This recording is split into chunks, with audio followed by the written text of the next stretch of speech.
नमस्कार विद्यार्थी मित्रांनो, मी प्राध्यापक अमोल चौधरी। आज आपण ज्या सब्जेक्ट विषयी डिस्कस करणार आहोत तो आहे पॉवर प्लांट इंजिनिअरिंग। हा बेसिकली थर्ड इयरचा 5th सेमचा सब्जेक्ट आहे पॉवर प्लांट इंजिनिअरिंग। टोटल याचं जे वेटेज आहे थेरी एक्झामसाठी ते आहे टोटल 70 मार्क्स। ही जी थेरी एक्झाम आहे ही in the form of written examination 70 marks. त्याच्यामध्ये जो फर्स्ट युनिट आहे ते आहे काय, hydro gas diesel power plant. Hydro means hydro electric, नंतर गॅस, नंतर डिझेल पॉवर प्लांट। हा जो पहिला युनिट आहे तो आहे आपल्याला 12 मार्क्ससाठी। त्याच्यानंतर आहे हाय प्रेशर बॉयलर्स, तो पण किती मार्क्ससाठी आपल्याला 12 मार्क्ससाठी। त्याच्यानंतर steam and gas power plant हा 14 मार्क्ससाठी आहे। कोणता? Steam and gas power plant. त्याच्यानंतर आहे waste heat recovery cogeneration and trigeneration. त्याच्यानंतर 5वं जे युनिट आहे ते न्यूक्लिअर पॉवर प्लांट आणि 6 जे आहे किती, economic analysis of power plant. आता सगळ्यात महत्त्वाची गोष्ट, एक सिक्वेन्स लक्षात घ्या तुम्ही। सिक्वेन्स काय, पहिला कोणता आहे, हायड्रो गॅस आणि डिझेल। आणि सगळ्यात महत्त्वाचा आपला जो टॉपिक आहे किंवा जो सब्जेक्ट आहे त्याचं नावच काय, पॉवर प्लांट इंजिनिअरिंग। म्हणजे आपण ज्या या सब्जेक्टमध्ये बघणार आहोत ते totally related to power plant. आता सगळ्यात महत्त्वाची कन्सेप्ट, नेमकं पॉवर प्लांट म्हणजे काय। नेमकं आपण पॉवर प्लांट इंजिनिअरिंग म्हणतोय, पण नेमकं पॉवर प्लांट इंजिनिअरिंग म्हणजे काय हे पण तेवढं जाणून घेणं महत्त्वाचं आहे। ते आपण ह्या सब्जेक्टमध्ये शिकणार आहोत। त्याच्यामध्ये पहिला जो बेसिक 3 टाईप आहे पॉवर प्लांटचे ते कोणते कोणते, हायड्रो मीन्स वॉटर। मग with the help of water we are going to achieve or we are going to convert the potential energy of water to the electric energy। म्हणजे आपण काय करणार आहे, पाण्यापासून काय करणार आहे, इलेक्ट्रिक किंवा इलेक्ट्रिसिटी जनरेट करणार आहोत। त्याच्यानंतर gas, with the help of gas आपण काय करणार आहोत, इलेक्ट्रिसिटी। सगळ्यात महत्त्वाचं एक कन्सेप्ट लक्षात ठेवा, जे आपण हे पॉवर प्लांटमध्ये बघणार आहोत त्याचा आउटपुट काय असणार आहे, पॉवर प्लांटचा आउटपुट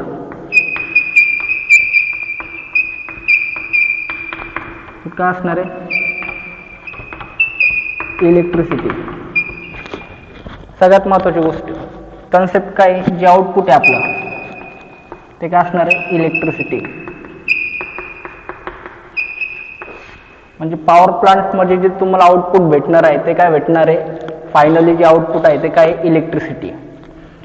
तर पहिला टाईप कोणता, हायड्रोलिक पॉवर प्लांट, त्याच्यानंतर गॅस पॉवर प्लांट आणि डिझेल पॉवर प्लांट। हे बेसिक टाईप आहे पॉवर प्लांटचे। त्याच्यानंतर आपण एक कन्सेप्ट बघणार आहोत, हाय प्रेशर बॉयलर्स। तुम्ही थर्मल इंजिनिअरिंगमध्ये किंवा पॉवर इंजिनिअरिंगमध्ये बघितलं असेल बॉयलर्स, त्याचे टाईप्स। हाय प्रेशर बॉयलर्स नावातच काय, हाय प्रेशर, त्यांची कॅपॅसिटी जी असेल प्रेशर ते काय, हाय। मग ते कशामध्ये यूज करणार आहोत, कशासाठी, स्टीम आणि गॅस। स्टीम आणि गॅस पॉवर प्लांटमध्ये आपण काय करणार आहोत, बॉयलरचा यूज करणार आहोत, बरोबर आहे। पहिला आपण बघितलं 3 बेसिक टाईप ऑफ काय, power plant, hydro gas diesel power plant. Sequence लक्षात घ्या, कन्सेप्ट वाईज द्यायचं आपल्याला, hydro gas diesel power plant. त्याच्यानंतर नवीन कन्सेप्ट आली हाय प्रेशर बॉयलर्स। कशासाठी, तर आपल्याला जी नंतरचा जो पॉवर प्लांट बघायचा तो कोणता आहे, स्टीम आणि गॅस। स्टीम कधी तयार होते, ज्यावेळेस वॉटरला आपण काय करतो, बॉईल करतो। बॉईल केल्यानंतर काय होतं, स्टीम तयार होते। ती स्टीम आपण काय करणार, यूज करणार कशासाठी, फायनल आउटपुट काय आपलं, इलेक्ट्रिसिटी। आपल्याला इलेक्ट्रिसिटी पाहिजे म्हणून आपण काय करणार आहोत, स्टीम आणि गॅसचा यूज करणार आहोत। त्याच्यानंतर हे करत असताना काहीतरी वेस्ट होणार आहे, बरोबर आहे, कोणची तरी एनर्जी वेस्ट होणार आहे। काय, समजा स्टीम जर घेतलं तर 100% स्टीम युटिलायझेशन होणार आहे का, तिथं नाही होणार। गॅस जर घेतलं तर गॅसचं 100% युटिलायझेशन होणार आहे का, नाही होणार। मग त्याच्यापैकी काय होणार आहे, काही वेस्ट जाणार आहे। सिक्वेन्स लक्षात घ्या, वेस्ट जाणार आहे। मग जी वेस्ट गेलेली स्टीम किंवा गॅस आहे त्याचा आपण काय करणार आहे, रिकव्हरी करणार आहे। मग ह्या त्याच्या स्टेप्स, प्रोसेस, कोजनरेशन आणि ट्राय जनरेशन। त्याच्यानंतर हे झाली बेसिक। त्याच्यानंतर nuclear power plant with the help of nuclears. आणि त्याच्यानंतर सगळ्यात लास्ट जो टॉपिक आहे किंवा लास्ट जी युनिट आहे ते काय आहे, economic analysis of power plant. म्हणजे तुम्ही एवढे जे पॉवर प्लांट शिकला त्याचं इकॉनॉमिक ॲनालिसिस करायचं आहे. मग विथ द हेल्प ऑफ आपण समजा स्टीम पॉवर प्लांट घेतला आणि हायड्रो पॉवर प्लांट घेतला, त्याचं आपण काय करणार, कंपॅरिझन करणार. कशाची कॉस्ट जास्त आहे, मेंटेनन्स कॉस्ट कशाची जास्त आहे, कशाची कमी आहे, त्याचं आपल्याला सगळं ॲनालिसिस कुठं करायचं आहे, लास्टच्या युनिटमध्ये. तर आता सगळ्यात महत्त्वाचं आपलं पहिला टॉपिक, बरोबर, पहिलं युनिट आपण ते बघणार आहोत. कोणतं आहे, hydro gas diesel power plant.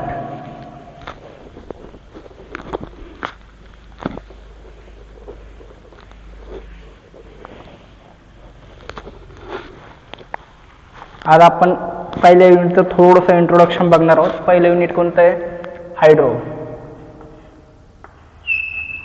Hydro gas diesel power plant. याच्यामध्ये आपण फक्त आज कोणतं बघणार आहोत,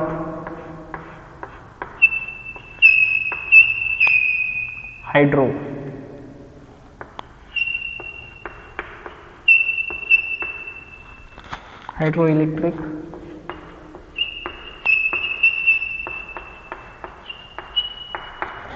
इलेक्ट्रिक पॉवर प्लांट. याच्यामध्ये आता सगळ्यात महत्त्वाचं काय, हायड्रो आणि electric. Hydro means water, electric nothing but काय, इलेक्ट्रिसिटी.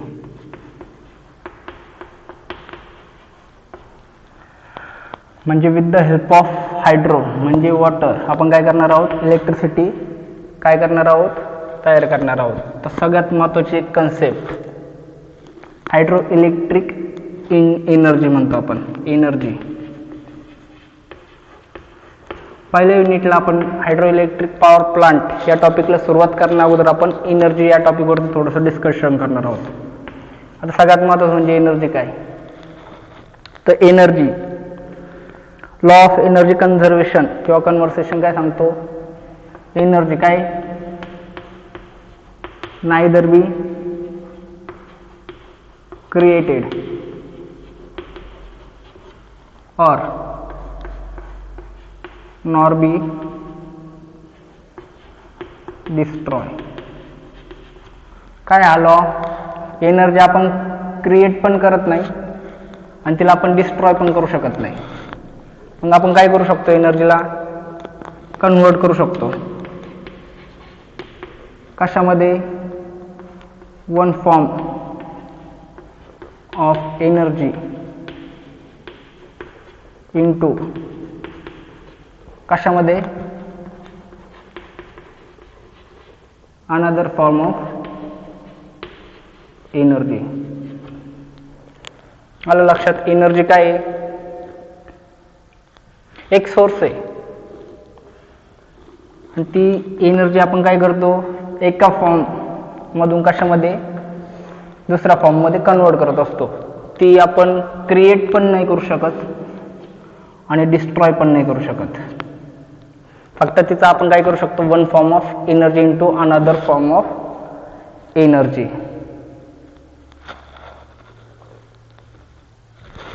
आता सगळ्यात महत्त्वाचं आहे हायड्रो इलेक्ट्रिक पॉवर प्लांटमध्ये किंवा सगळ्यात बेसिक एक कन्सेप्ट आपण बघणार आहोत, ती म्हणजे काय, नेमकं इलेक्ट्रिसिटी जनरेट कशी होती, बरोबर आहे. नेमकं एनर्जी ट्रान्सफर कसं होतं, आपण इथं लॉ ऑफ बघितला काय, energy neither be created nor be destroy, it can be transfer from one into another form, बरोबर आहे. काय कन्सेप्ट काय, एनर्जी क्रिएट पण करत नाही, डिस्ट्रॉय पण करत नाही, फक्त तिला आपण काय करतो, ट्रान्सफॉर्म करतो. कशामधून, one form of energy into another form of energy. मग जर आपण पॉवर प्लांटचं जर एक्झाम्पल घेतलं, पॉवर प्लांटचं,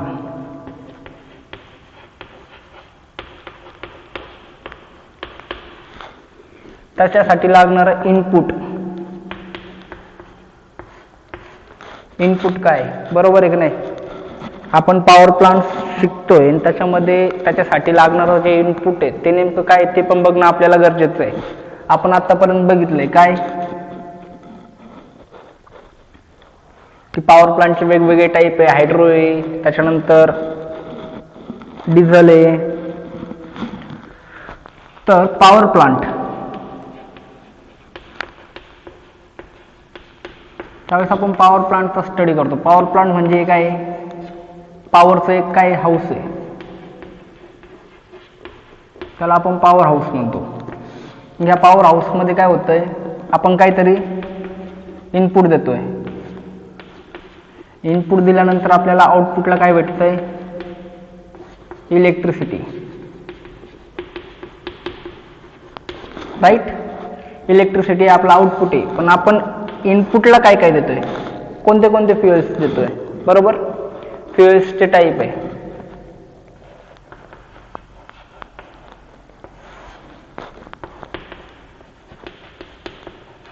सॉलिड,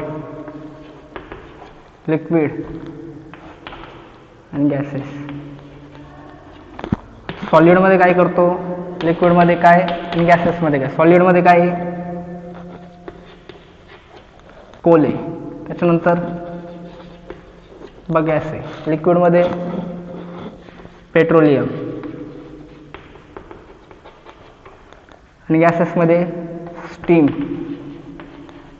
आणि न्यूक्लिअर. आता सगळ्यात महत्त्वाचे आपण कोणते बघतोय, कन्व्हेन्शनल आणि नॉन कन्व्हेन्शनल, पारंपरिक आणि अपारंपरिक ऊर्जा स्रोत, बरोबर आहे, पॉवर प्लांटमध्ये. तर कोल काय झाला, पारंपरिक आहे. कोल म्हणजे कोळसा, त्याचे साठे किती आहे, कमी आहे. कोलचे जे स्टोरेज आहे ते काय होतंय, कमी कमी होत जाते, ते कन्व्हेन्शनल आहे. तर मग आपल्याला काय करायचंय, असं काहीतरी बघायचंय, त्याच्यापासून काय करायचं, इलेक्ट्रिसिटी तयार करायची. तर इनपुटला आपण अगोदर काय करायचो, जे पॉवर प्लांट होते ते काय होते, कोल बेस होते किंवा पेट्रोलियम बेस होते, म्हणजे डिझेल वगैरे त्या बेसिसवरती. परंतु हे काय पारंपरिक आहे, याचा साठा काय कमी आहे, ते कुठंतरी कमी होत चाललं आहे. आणि त्याच्यामुळे अजून एक सगळ्यात महत्त्वाचं काय, हे त्याच्यामुळे काय व्हायचं, पोल्युशन व्हायचं, बरोबर आहे. तर आपण बघत होतो काय, इनपुट दिल्यानंतर आपल्याला जे आउटपुटला आहे ते काय पाहिजे, इलेक्ट्रिसिटी पाहिजे. तर आपण अगोदर पॉवर प्लांटला काय यूज करायचो, फ्युएल्स यूज करायचो. हे काय आहे, कन्व्हेन्शनल आहे, बरोबर आहे. कन्व्हेन्शनल एनर्जी सोर्सेस आहे, याचा साठा काय होतोय, कमी कमी होत चाललाय. मग आपण काय करतोय आता, अनकन्व्हेन्शनल. त्याच्यामध्ये काय आहे, अनकन्व्हेन्शनल एनर्जी सोर्सेसमध्ये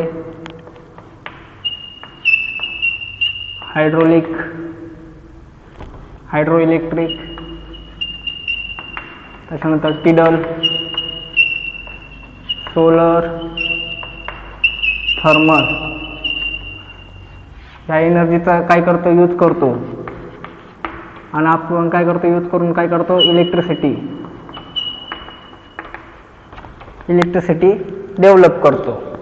तर ह्या अनकन्व्हेन्शनल एनर्जी सोर्सेसचा आपल्याला स्टडी करायचा आहे आणि त्याच्या पॉवर प्लांटचा स्टडी करायचा आहे. कशामध्ये, पॉवर प्लांट इंजिनिअरिंगमध्ये, बरोबर. आपण बघत होतो काहीतरी आपल्याला काय करावं लागतं, इनपुट द्यावं लागतं, मग आपल्याला आउटपुटला काय भेटतं, इलेक्ट्रिसिटी भेटते. तर इनपुटला काय द्यायचो आपण, नेमकं ही एनर्जी, जी इलेक्ट्रिक एनर्जी आहे, कन्व्हेन्शनलमध्ये आपण काय करायचो, कोल कशामध्ये करायचो, कोलपासून हीट एनर्जी तयार करायचो. हीट एनर्जी आपण कशामध्ये करायचो, मेकॅनिकल एनर्जीमध्ये ट्रान्सफर करायचो with the help of thermal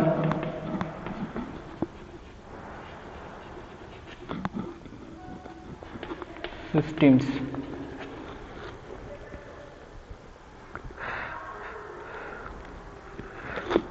thermal system, त्याला आपण काय म्हणतो, थर्मोसायकल. विथ द हेल्प ऑफ थर्मोसायकल आपण काय करायचो, हीट एनर्जीला कशामध्ये, मेकॅनिकल एनर्जीमध्ये कन्वर्ट करायचो. आणि मेकॅनिकल एनर्जीला आपण कशामध्ये, इलेक्ट्रिकल एनर्जीमध्ये कन्वर्ट करायचं with the help of generator and rotor. आणि त्याच्यानंतर आपल्याला आउटपुटला काय भेटायचं, इलेक्ट्रिसिटी भेटायची. हे आपलं आउटपुट होतं. त्याच्यासाठी इनपुट काय होतं आपल्याला, all those things are input. मग आपण काय बघणार आहोत आता, hydro gas diesel power plant हा पहिला युनिट बघणार आहोत. त्याच्यामध्ये काय हायड्रो इलेक्ट्रिक, त्याला काय म्हणतो आपण हायडल पॉवर प्लांट. तर त्याची आपण काय बघणार आहोत, डायग्राम बघणार आहोत. डायग्राम नंतर आपण त्याचं कन्स्ट्रक्शन बघणार आहोत, वर्किंग बघणार आहोत. Am I right.